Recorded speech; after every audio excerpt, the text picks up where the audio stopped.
What's up? I'm Calvin Statue Fanatic, and today we're going to take a look at a really cool statue from the Todd McFarlane Spawn universe. This is a statue of the Curse of Spawn, a character that first appeared in the Curse of Spawn #1, a series that ran for 29 issues from 1996 to 1999. The story happened 400 years in the future, after the death of Al Simmons, the original Spawn. Before becoming the Curse of Spawn, his human name was Daniel Lanso. He was a kid that grew up in a home with a terribly abusive father. He actually ended up killing his father one day to protect his mother. This landed him in prison, and of course, prison was no less violent and abusive. He eventually ended up escaping, but the spaceship he escaped in exploded and he was burned alive. And like Al Simmons, this is where his journey as the Hellspawn began. The statue stands about 14 inches tall from the base all the way to the top of the, the bones right there, and it's about 16 inches wide and about 9.5 inches wide this way, or long, depending on how you want to look at it. But anyway, he was released in 2012, and there are actually two editions of this statue.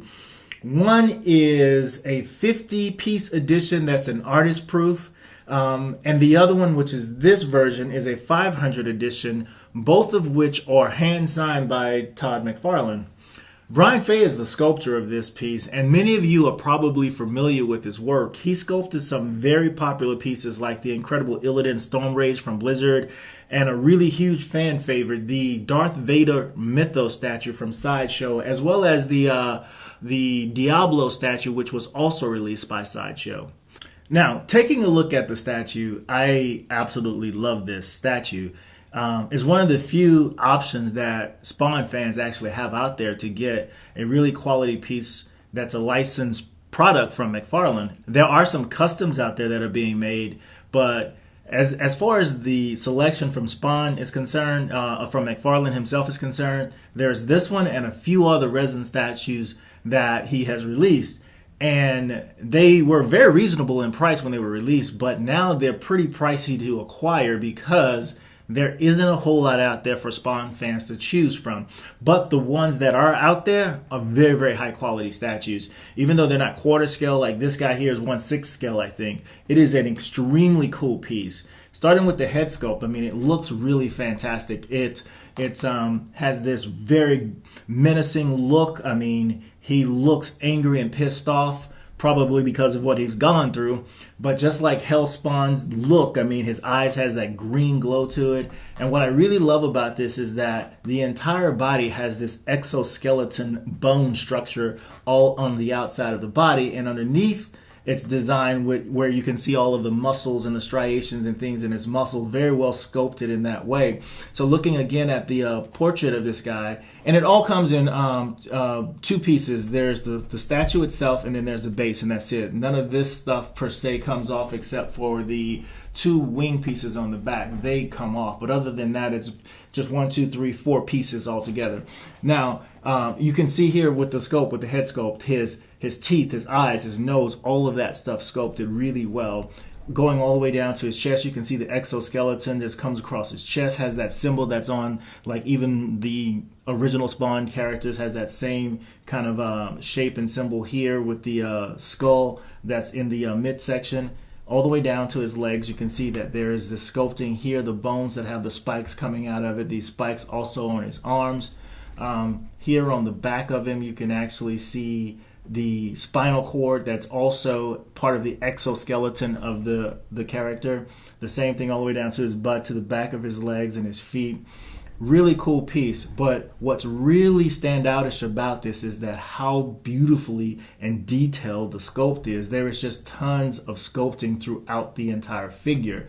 I absolutely love this. The shoulder pads, the bone there. You can see these coarse spore-like holes that are in the bones. You can see them cracking. It's just a really, really cool piece.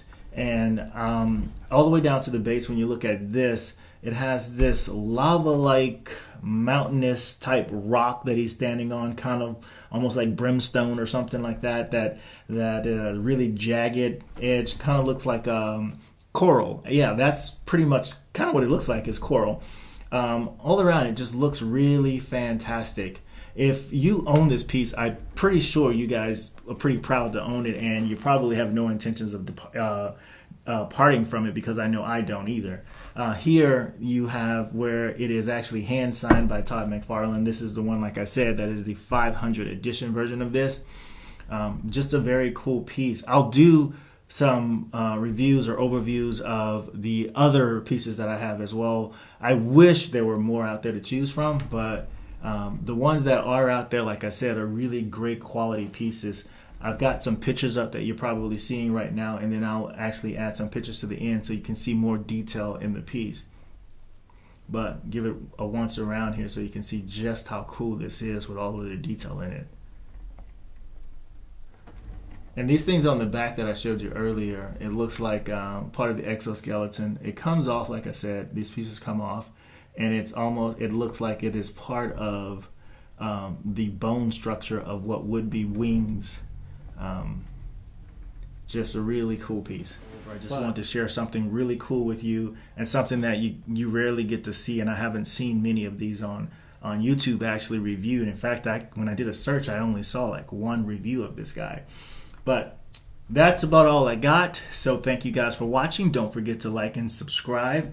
And don't forget to head over to mcecentral.com. That's Marvelous Collectible and Entertainment, where you can stay on top of some of the latest in the collecting world. And stay tuned over there, because I'll be hosting a few shows with George, and looking forward to having some fun with him over there. So until next time, guys, peace.